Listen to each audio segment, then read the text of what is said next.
What's up, gang? Demir from Lifehack Method. Today, I'm going to be talking about finishing what you start. I love this topic so much. Quick note, this video is sponsored by Lifehack Tribe. Stick around until the end and learn how to get a full week in Tribe for just $1. Okay, let's dig in. Who here can relate to this state? I can't finish things, so I don't know, I might as well not even try. If nothing else, changing this mindset would create incredible results in your life, I think. Because here's the truth. Excellence is mundane.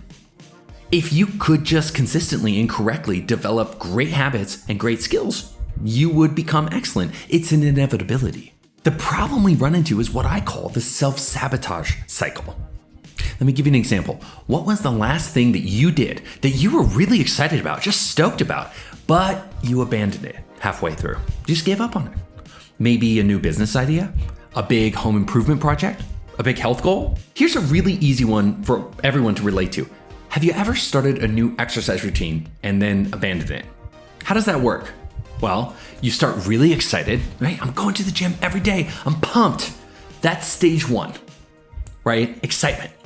Then you use this excitement to shift into stage two and just get super committed. I'm so excited, I'm gonna pay down hundreds of dollars for a gym membership and a trainer. Then you start experiencing that stage three, which we call the drift. You might not notice it, but you're starting to fall off your gym routine just a little at first. And it's called the drift because you're drifting away from the original plan, and it's so subtle that you don't even notice, and P.S. you don't wanna notice. And then stage four hits. You start to hear those negative voices really loud now in your head. You start to make up excuses for not going to the gym. You don't think you're seeing the results that you want. You start to think it's useless to even try.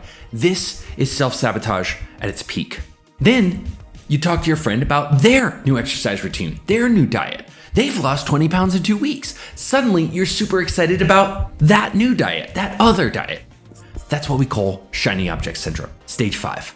This new diet, this is gonna be the one. This is gonna work way better than going to the gym in that old diet. So you forget about the gym, you forget about your personal trainer, and you focus on this new thing.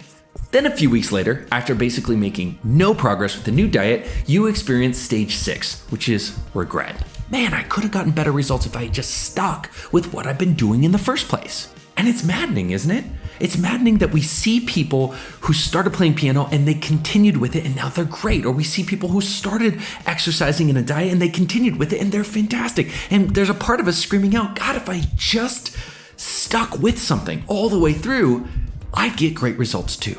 Who's been along for that ride? Raising hands? This is what we call the self-sabotage cycle. And it happens whenever we try to make big changes, big improvements in our life that require a lot of motivation, a lot of willpower, a lot of discipline. So what do? How do we break this cycle? How do we anticipate the self-sabotage in time to prevent it? Well, I can tell you that stages 1, 2, and 3 are always gonna be there. You're always gonna get excited. You're always gonna get committed. And the drift is just a part of human experience. So that's gonna stay. You're gonna get excited about that diet, you're gonna get committed to the diet, and then you're gonna start to drift. But that's where we can make a difference. Right there, when the drift begins to take effect, that's where we can break the cycle by shifting into grittiness. Here's what that looks like. Okay, our new stage 4 is instead of letting those negative voices take you over, you seek them out in the darkness and pull them into the light. What does that mean? That means that they operate in your subconscious and semi-conscious states, and I want you to grab them and pull them up fully into your conscious. You can do that just by thinking and focusing on it. You can also do it by journaling. Why is this important? Because those voices have maximum power when they're lurking in the darkness of your subconscious. Try it out. This is a law. You can prove it to yourself. When you bring those negative voices into your conscious and you shine the light on them, they lose their power even if they don't go away completely. That leads to your new stage 5. Because you took the power out of these voices, you actually stick with your exercise program long enough to get a good result.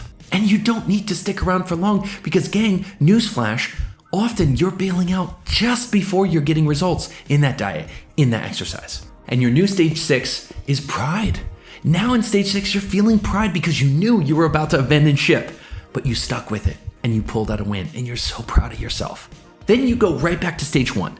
Now you're even more excited about your exercise and diet program. You're ready to commit even more resources, even more attention. And yes, you're gonna feel the drift again, but this time it's gonna have less power over you because you've been through this cycle once before successfully. Now you know what's coming. You're looking for it, you're expecting it as it comes around.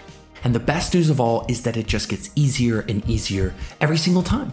When you've stuck with that exercise routine, that diet routine for months and even years, you get better at navigating through that drift, at recognizing those voices as they're trying to hide out in your subconscious. So remember, the key to breaking the self-sabotage cycle is developing grit. So why not start today? Identify an area in your life where you're in the drift right now, where those voices are starting to come up in your head, and use the self-sabotage cycle to get yourself back on track. Okay, now it's your turn. Get into the comments below. I want to hear about your hacks for developing mental toughness. I want to hear about how you stay with it even when you want to abandon ship. I want to hear about a time in your life when you won out over self-sabotage. I want to learn from you too. Okay, folks, just a minute to talk about today's sponsor, Lifehack Tribe. Lifehack Tribe is a monthly membership program that we created for those of you out there who are feeling overwhelmed, overworked, and just generally disorganized. Each month in Tribe, we host awesome live calls, in-depth trainings, pre-planning sessions where we plan our month together, Ask Me Anything coaching calls, and so much more. In Lifehack Tribe, you're gonna find a community to support you in creating your highest levels of productivity and accountability so that you can build the kind of life that nobody else gets to have. Now, we're offering our viewers a sweet deal right now. If you sign up using the link below, you get an entire week in Tribe for just $1, so you can check it out. It's not for everybody, but if you're ready to get it together, create your freedom lifestyle, and just generally be a more organized person, click the link in the description below.